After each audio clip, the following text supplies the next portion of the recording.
On episode 192 of the 40 Plus Fitness Podcast, I share 11 of my favorite cardio training tips. You can find the full show notes for this episode at 40plusfitnesspodcast.com/192. Have you decided you're ready to make a change? To reclaim your health and fitness? The 40 Plus Fitness Podcast is here for you. I'm your host, Alan Meisner. I'm an NSAM certified personal trainer with a specialization in corrective exercise and fitness nutrition. Let me be your coach as you find your way on your health and fitness journey. All right, let's go. So before we really get into things, I wanted to have a quick little talk with you.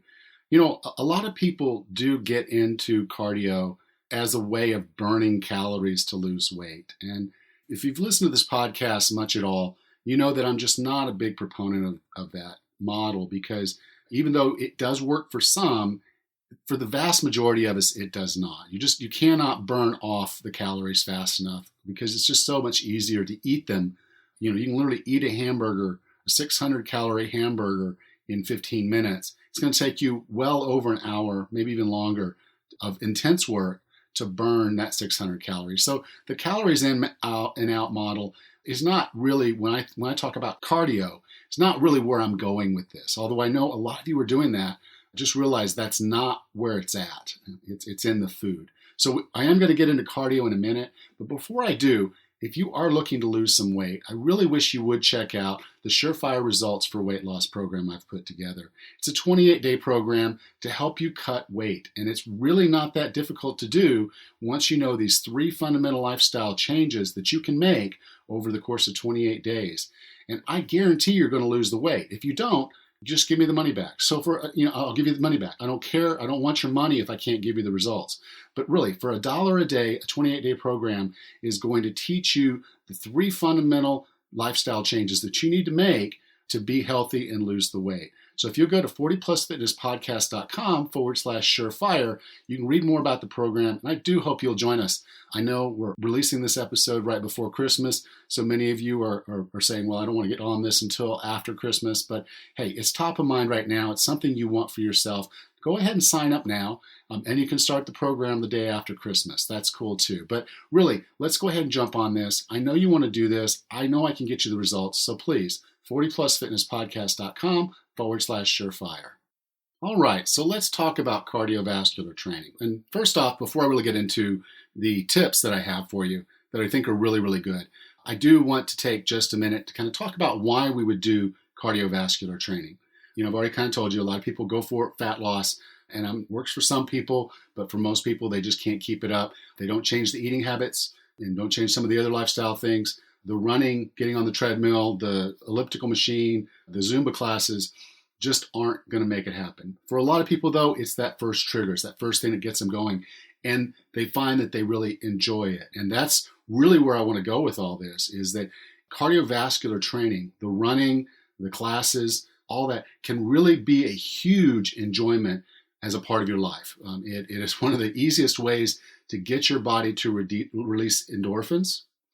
And those endorphins are going to make you feel great. Doesn't happen the first few times you run, so recognize if you're not getting that endorphin rush when you first start, don't give up. This is going to take you a little while to get to that point. But once you get comfortable, once you get your body into that mode of knowing that this is a normal state, your body's going to do some amazing things for you, and you're going to feel great. So there are some great reasons to do cardiovascular training. Again, getting your heart rate up, getting yourself into that zone of training is going to make your heart stronger. It's going to help with your blood flow. So if you're someone that struggles with maybe just blood flow to your legs and your feet, a good walking or running program might be great to help get that circulation moving a little bit better and help you there. So again, if you're going to do any training and you are under a doctor's care, talk to your doctor first. You need to make sure that your body, your heart, your lungs, everything, you need to make sure you're in the proper shape to start a program. And then we'll get into some tips on it, but generally make sure you're in the right frame of mind. Get into it, realize it's going to take you a little while, but once you're in it, Some of the cardiovascular training is just fun, and it does benefit you for health. It is a fitness modality that many people do need to make sure that they're maintaining. So again, make sure that you're in right shape, but this is something that I think you really will enjoy. And if you are already doing cardiovascular training, I think you're going to enjoy some of the tips that I have today. Okay, tip number 1. It should come as no surprise, but I think the warm-up is very, very important. Don't go out and just start running on cold muscles. Make sure you get yourself a little warmed up before you get going. A few jumping jacks, kind of hopping around a little bit, walking and moving, doing the things that you need to. As I mentioned in the previous episode, get a little bit of sweat going for the guys, for the women. Just get that sheen going, get that glisten going. Get yourself a little warmed up before you really start kind of pushing into any kind of cardiovascular training. So start slow, and then you can build yourself up. Number 2 is align to your why. And I kind of talked about this briefly a little bit before. Cardiovascular training can help some people lose weight. For me, it just makes me hungrier. I eat more when I'm cardiovascular training. When I was training for my marathons, I always gained weight leading up to the marathon. Without a doubt, I would put on 5 to 10 pounds every time. So I would be 185 pounds saying, yeah, I'm training for this marathon. By the time the marathon came up, I was 195 pounds. And it's only because my hunger, my ghrelin response to those runs was just a surge of ghrelin. It's just a surge of, I need sugar and food. And my body was just telling me, just eat, just keep eating. And I justified it in my mind because I said, hey, I'm doing all this hard work, so I need this food, So it's kind of that dynamic. For some people, it works out great. For me, it did not. It may work for you. But generally, understand why you're doing this. And for a lot of people, it's the community. For other people, it's the ability to get out and kind of clear your mind. One of the cool things, and I'll talk about this a little bit later as well, one of the cool things about when you're out running or you're out doing something like this, it's the best me time you're ever going to get. If you're out running alone, which again, if you do that, make sure you do it safely, make sure you carry everything with you as far as ID, phone, some money, that type of thing. But if you're out there doing this run, it's just this great time in your mind for you to be alone, to be in yourself. And so that can be your why. Your why can be that you really do want to improve your cardiovascular health. Maybe your family has some history and the doctor has told you that this will be a way for you to strengthen your heart, strengthen your lungs, and get yourself into a better place. So that might be your why. Your why might be your best friend wants to run a 5K and you want to go with him. That's a great why too. So just as you go into this, have that why in the back of your head so that you're willing to get up and lace up those shoes every day. Because if you're training for something big, you're going to put some miles on, and that's going to take some time. So there has to be a commitment to it, and knowing your why is the first stage of the commitment. Number 3 is have a goal. So much like we talked about the why, it's always good to have a goal out in front of you. Now, the goal might be, I want that half an hour every day to myself, so I'm going to do this training myself, by myself, and that's my why, is because I need this time. That's my goal, is to have this time. Your goal might be the 5K. Your goal might be to improve your overall VO2 max, which is a measure of cardiovascular health.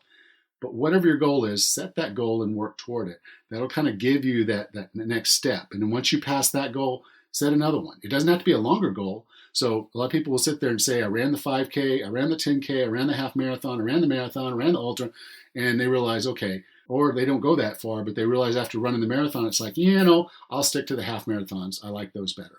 And that's perfectly fine. It's not like you've set yourself back. Now you have another goal. I want to be in shape for the Turkey run. I want to be in shape for the January 1 run. I want to be in shape for, the February run.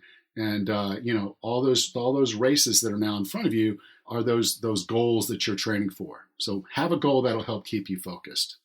Number 4 is smart progression. Now, you notice I said something. I said, train for a 5K, train for a 10K, I didn't say, let's go run a marathon.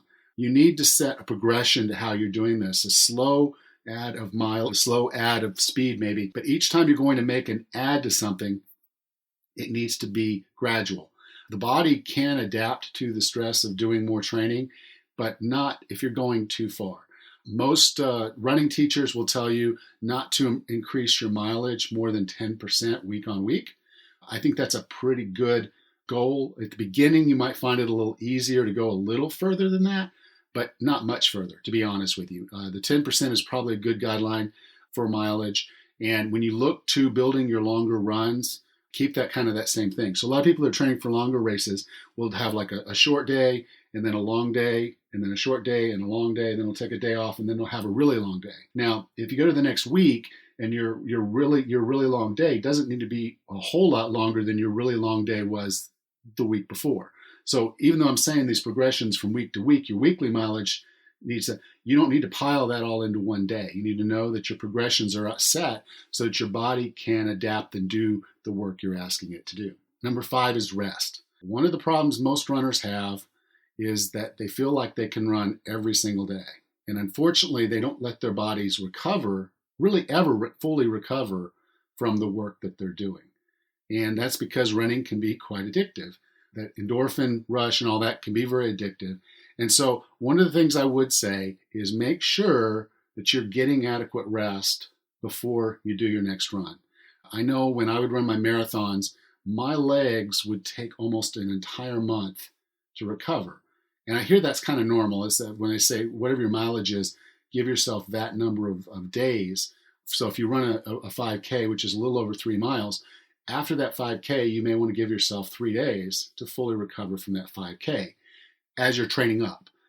I ran a marathon that was 26.2 miles. So yeah, I needed about a month before my legs would really recover. Now, was this laying in the bed, not moving rest? And the answer is no. It was active recovery, but I wasn't training. It was like I'd get out and I'd do a couple miles or, I'd do some other things to kind of let my legs rebound. And it would take about a month for them to rebound off of a marathon run. So just realize that you need to build in that rest as a part of your program. Number 6 is balance with other modalities. Another thing that a lot of runners will do, and I know a lot of weight trainers do this as well, is they tend to get into their modality and they're good at it.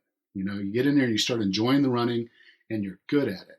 And then you say, well, I just want to do this. I want to be great at this. And you're really good at it. But you neglect the other modalities. You neglect mobility. You neglect the weight training. You neglect balance. And because now all you're doing is running in a straight line, you're also neglecting other things like side-to-side lateral movements and other things that your body should be doing as a natural movement pattern. So as you get into this, realize that those other modalities have a place. And in fact, if you start weight training, you start working on mobility, and you add that into your program, it's probably going to make you a better runner. I know that most people that will train with weights, and I'll tell them this, if you want to have that kick at the end of your run, if you want to have that ability to do the sprint, you need to build the sprint muscles. And you don't necessarily build the sprint muscles by just sprinting. You build the sprint muscles by building strength in your legs, building endurance in your legs. So doing that with weights is an awesome way to do it. A lot of people will be running, like I said, laterally. Forward and back. They won't be working on those lateral side-to-side movements. Well, you're running down in traffic on a busy run, and you need to move side to side to get around individuals that are in front of you because they're not running as fast as you are. So having the capacity to do that is going to protect your knees. How are you going to get that good lateral movement? Well, maybe some side lunges, maybe doing some karaoke, doing some things beyond just your normal running that are building those other fitness modalities to keep you safe and make you stronger, make you better as a runner. Okay, the next one, number 7, is equipment. Now, one of the cool things about cardio training is you need very, very little equipment. In fact, with a good pair of tennis shoes, maybe some shorts and some or sweats or whatever you need to be wearing, you don't even really need that. Just the shoes is really all you really need for a good train. For a good run. Now, that said, a lot of folks will go out and spend a ton of money on equipment. And once you're in it, then I get it. Before you get started, though, don't go out and run out and spend a whole bunch of money on shoes and this and that. And, I need a water bottle and I need this and I need it. Don't do that to start. When you first start out, just go out and get a comfortable pair of tennis shoes.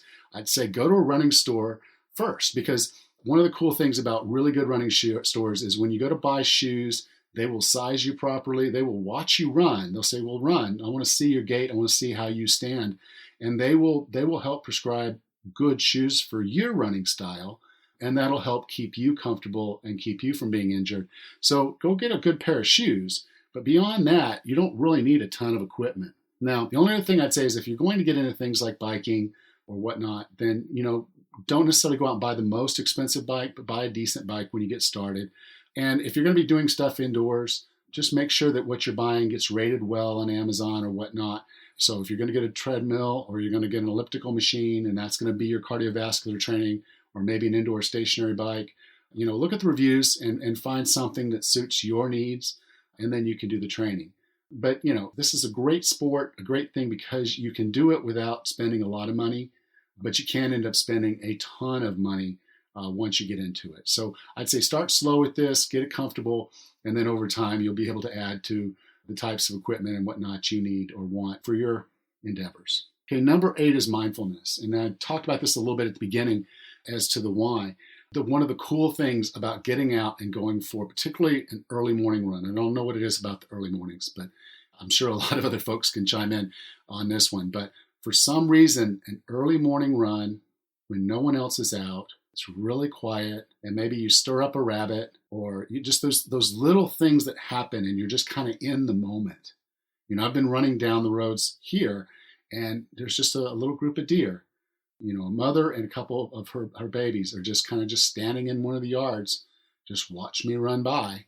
They weren't scared until I got a little bit closer, but basically just watching me and I'm watching them, and it's just kind of in that moment and being mindful of just the beauty that was around me, the quietness, the calmness, and it was a very relaxing moment that I just emotionally felt when I was doing it. And that's why I can tell this story, is because I can still feel that moment. I was in that moment doing that run. A lot of people will put on headphones and be jamming out to Linkin Park, and that's great too. That helps you run a little bit harder. But I can tell you there's a lot to be said for just being in the moment and using these runs as the me time that you deserve to really kind of almost meditate. I mean, again, it's almost like meditation. If your heart rate wasn't going so hard and the endorphins weren't kicking in, it probably would be meditation, but it's not. But it's a similar feeling. It's a similar experience. And I probably get similar benefits from it as well. Okay, number 9 is hydrate. When you're running, you are going to be losing some fluids. Interesting thing is most people think they're losing most of their fluids through sweat. That might be true on a very hot day, but you're also breathing out a lot of moisture. So realize even on cold days, you're going to need to make sure that you keep hydrated. So it's not about the sweat. If you're running and you're breathing, you are in fact losing body water, and you need to make sure that you keep hydrated. So particularly if you're doing longer stuff, make sure you have the water with you. Otherwise, again, make sure you get hydrated beforehand, and then once you get in, make sure you're back to drinking water so you can replenish the hydration. Number 10 is consistency. Just like with weight training that I talked about the day before, consistency is extremely important for progress. If you don't just keep doing this and you just want to go out, you're not going to see improvements. You're not going to get to that trained place. And as a result, you're just not going to feel it, and it's not going to be as great an experience as it could be. With cardiovascular training, consistency is actually probably one of the most important aspects of it, maybe even more important than any other modality. If you're not consistent in running, you're really not going to see improvement, and you're not going to get all the benefits from it. This is something that you do need to do regularly. Now, not overdo, so you do need the rest, but you do need to have a consistent running pattern. You do need to have this regular thing going on if you expect to see improvements and benefits from cardiovascular training. And then number 11 is know your style. Okay, when I go out, I really enjoy being by myself running. I don't necessarily need a group of runners. I have some friends that are in running clubs. Actually, everywhere they move, they start running clubs. So now they're friends with a lot of people. They've got a lot of friends because of the running clubs that they've created, and I just think that's awesome. They really enjoy being a part of that. That's their lifestyle. They go do the runs on the weekends with their running club. It's a group thing. It's a little competitive, a little hooping and hollering, and a lot of fun. So, just kind of know your style. And like, let's say maybe you want to do a group class. So, I've talked to people on here. I believe it was Cherie Samuels. Yeah. And initially she really didn't like training until she walked into a Zumba class. And she was very self-conscious when she got in there, but she started having fun with folks. She started building relationships with them, and that kept her wanting to come. And then eventually she became a Zumba instructor. So as you kind of look at this and say, what do I want? There's so many opportunities out there, be it a And I say Zumba, Zumba's probably an outdated term now. They're probably doing something else. Was it the less miles I think I saw in the club not long ago? But whatever it is that is there, the group classes and things that are going on, take an opportunity to get out there and be a part of that. See if that's your thing. If you want to do some running, do some running on your own, do some running with a group. Find out what your style is and then just stick with it. I know for a fact that right now, okay, my body's not really in the best position to be running. So I'm not going to do anything competitive. If I do something, it's going to be for fun. And therefore, a group running club thing or getting out and doing that with the friends, that'd be awesome. But me going out by myself and saying I'm going to compete in a 5K, that's pretty silly. I am planning to do a Spartan in Chicago in, I believe, June. Yeah. And so that's a little bit different. It is a cardiovascular training. It also has some strength and endurance in it because of the climbing and the obstacles and whatnot. And I guess a ton of burpees because I know I'm not going to be able to do every obstacle. So I'm going to be doing a ton of burpees. But so anyway, just realize that you need to find your style, find the thing that you enjoy, and then get out there and do it. So let's do a quick recap of the 11 best cardio tips. One is warm up. Make sure your body's warm, that you're glistening or sweaty right before you start. That'll get you going and a good thing. A lot of times with running, you can start a little slow and then kind of build up your pace. That's fine too. But if you're going to do a race, make sure you get good and warmed up before you start that race. Number 2, align to your why. Know why you're doing this. Is it for fun? Is it for the endorphins? Is it for the peace of mind, the me time, or just having fun with your friends? Number 3, have a goal. A goal is always going to drive you to do something. And even if that goal is to make sure that I get my half hour of me time every day, that's a perfectly suitable goal to me. So just make sure you know why you're doing this and then have a goal so there's something you're kind of charging toward. Number 4 is use smart progressions. So don't just go out there and say, I'm going to run 5 miles tomorrow. You're going to hate yourself for it. Start small, work your way up, gradual increases, mileage no more than 10% more per week. And even if you're going to do longer runs at different times, those progressions need to follow a similar suit. Number 5, make sure you're getting plenty of rest. Rest is very important for recovery. And if you're not letting your muscles recover, they're not. And eventually you'll get into an overtrained situation where your adrenals will kick in, cortisol will kick in, you'll start noticing a little bit of a bulge in your belly. You won't be feeling energy, you'll feel fatigue. That's overtraining. So make sure you're getting the rest that your body needs. Number 6 is to balance this with other modalities. Realize that strength, mobility, balance, your lateral movement, all those agility, those matter for a runner. If a runner's just going to be running forward, back, if a biker's just going to be biking forward, realize what's happening there is you're putting yourself into a very linear movement pattern. And that is a risk if you're not doing other modalities to kind of balance that all out so you don't get those injuries that come with just being kind of in that single space, that single plane of movement. Okay, number 7 is equipment. You don't have to spend a ton on equipment. If you're going to get a bike or you're going to get shoes, if that's your thing, get a decent set to start with. Now, no, don't spend a ton of money, but get a decent set so that you know that, okay, I'm not going to injure myself. I know that this is going to be pretty good. And then I can tell you over time, you'll make further investments in those things as you get better and you look and know what you want to do with that sport or with it. Then that's when you can go out there and spend some more money. But don't do that up front, because again, then you're just listing that on Craigslist or you got a very, very expensive coat rack sitting in your living room that you never ride. So just make sure that you know what you're there to do. Spend a little bit of money to get what you need to start with. You don't have to spend a lot, and then you can progress from there. Number 8 is to be mindful. Enjoy this time. You're seeing what your body is capable of, and doing these things is really an awesome time. And it's something we're all built to move, and this is movement in its purest form. This is what our bodies were designed to do. So enjoy the time that you're doing this. Make this your me time, and kind of embrace where you're doing this. If you're outside, just embrace being outside and enjoying that. If you're with friends, enjoy the conversation. Running can be very, very social, and so be mindful and enjoy these opportunities that you have. And then number 8 is hydrate. If you're doing longer runs, make sure that you have water along with you on the run. For shorter runs, you can maybe do the hydration before and a little bit after. Just plain old water works, though. So you don't have to worry about all those energy drinks and this with the electrolytes and that. And just eat good food and drink water. And then number 10 is consistency. Again, this is probably the one modality of work that consistency is the most important. Maybe this and mobility. So being consistent with the practice of cardiovascular training is going to allow you to see the most benefit over time. So just keep at it and stay consistent. And then number 11 is know your style. So are you a group class person? Are you an individual? Do you want to run longer runs, shorter runs? What kind of people do you want to be around? Do you want to be around anybody? Are you a Zumba person, a Les Miles person, whatever the next class of the week is? Do you want that variety of, I want to try all these different classes and I want different classes over time, and I don't want to do the same thing all the time. Just knowing what your style is and what you're going to enjoy most is going to be very, very important to make sure that you stick with it for the long haul. I hope you enjoyed this episode, and if you did, would you please share it with your friends and family? Thank you. Next time on the 40 Plus Fitness Podcast, I share 11 reasons you might not be losing the weight. Until then, have a happy and healthy day.